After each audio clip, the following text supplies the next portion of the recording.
Olá, tudo bem com você? Hoje começamos a leitura do último livro da Bíblia, o enigmático e interessante Apocalipse de João. O termo Apocalipse tem origem no grego e significa revelação, literalmente tirar o véu. Este livro final da Bíblia, uma visão estarrecedora do fim de todas as coisas, é intensamente associado ao livro de Daniel, pelas semelhanças em gênero literário e pela forte ênfase em tirar o véu ou revelar o futuro. As fontes históricas também revelam que João, líder espiritual das igrejas no oeste da Ásia Menor, estava exilado em Patmos por causa de sua fé em Jesus Cristo. Jesus lhe apareceu em visão ali, compartilhando uma mensagem para as igrejas. Essa mensagem causaria um impacto poderoso nos leitores desde aquela época até nossos dias. As cidades em que as igrejas se localizavam formavam um círculo com um raio de aproximadamente 80 quilômetros na Turquia Ocidental.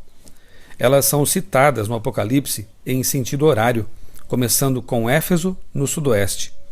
A maioria dos eruditos data o Apocalipse em torno de 95 d.C., no fim do reinado do imperador Domiciano. Há evidências de que, durante seu reinado, os cristãos começaram a ser perseguidos. O retrato glorioso do triunfo definitivo de Deus sobre o mal ajudaria a encorajar os leitores originais e continua a encorajar os leitores perseguidos hoje. Quando a situação fica difícil, é bom saber que o desfecho do plano divino já está garantido. Se você quiser aprofundar seus conhecimentos sobre o Apocalipse, eu também recomendo a leitura da série Desvendando o Apocalipse, no blog criacionismo.com.br. Hoje estudaremos o capítulo 1 deste livro. Apocalipse 1, versos 1 e 2, Deus nos revelou o que em breve deve acontecer, pois o tempo está próximo. Do verso 1 ao 9, vemos ali então nos primeiros 8 versos, João fala de Deus para só então falar de si. Isso revela a humildade e quem estava em primeiro lugar na vida deste homem santo. Verso 3. A maior felicidade dos que dão atenção à profecia é a certeza de que um dia encontrarão pessoalmente o autor da profecia. O tempo está próximo, diz o verso 3. A palavra original grega é kairos, o tempo da salvação. Nos versos 3 e 4 vemos a Trindade se revelando e mais uma vez atuando pela salvação das pessoas. No verso 5, o amor foi a motivação de Deus para nos perdoar. 6. Além de nos dar o perdão, Deus nos torna parte de seu reino e faz de nós sacerdotes. 7. Preparado ou não, toda pessoa verá Jesus voltar nas nuvens com poder e glória. Obviamente que a volta de Cristo, a segunda vinda de Jesus, é a tônica deste livro especial chamado Apocalipse. Verso 8. O Todo-Poderoso virá para nos buscar. Como é bom saber disso. E Jesus mesmo prometeu quando esteve aqui: não vos deixarei órfãos, virei para vós outros. Verso 10.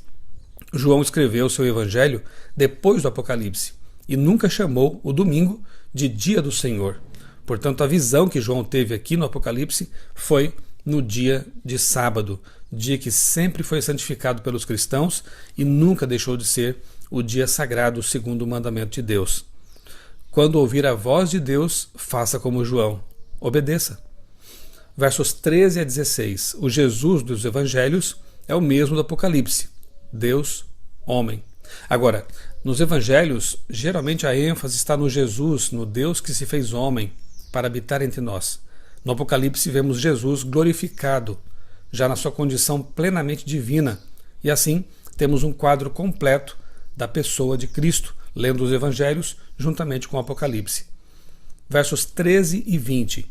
Jesus caminhava entre os candelabros. Ele tem profundo interesse na igreja, já que esses candelabros ou castiçais representam as igrejas. 14. Olhos de fogo penetram nosso íntimo, ou seja, ele sabe tudo sobre nós. Confiemos nele. 17. Jesus também é o primeiro e o último. Ele é tão eterno quanto o Pai. Jesus tem as chaves da morte, é o que diz o verso 18. Só Ele pode abrir sepulturas e devolver vida aos salvos. E Ele morreu, mas vive para sempre. Esse é o fundamento da nossa fé e da nossa esperança também de ressurreição, porque o próprio Cristo ressuscitou dos mortos. Jesus tem todas as chaves, menos a do nosso coração. Essa só nós podemos usar para abrir. Verso 19, João deveria escrever tanto as coisas presentes quanto as que viriam. Isso é historicismo. Essa é a forma correta de interpretar as profecias. A visão historicista, não a futurista, que joga tudo lá para frente, como se ainda nada tivesse cumprido, e nem tampouco a visão preterista, que entende que tudo já se cumpriu. A visão historicista de profecia entende que a profecia é um processo que está em cumprimento. No caso do Apocalipse, começa com o tempo de João e avança pela história até a volta de Cristo. Essa é a visão mais lógica, coerente, para se entender a profecia. Por meio da profecia, Deus descortina a história para os que a estudam. A Bíblia interpreta a si mesma, é o que diz o verso 20. E aí, realmente, há segurança. Não podemos nos dar o luxo de interpretar, segundo o nosso bel prazer, as palavras da Bíblia, especialmente as profecias. Devemos permitir que a Bíblia explique a si mesma, e assim estaremos num caminho seguro. Finalmente, Jesus tem em sua mão direita os líderes das igrejas, aqueles que se colocam nas mãos dele. Que nós possamos também nos colocar nas mãos de Deus, de Cristo, para que Ele conduza a nossa vida e nos prepare para a volta dele. Eu sou o pastor Michelson Borges, desejo a você um dia muito feliz e abençoado na companhia de Jesus.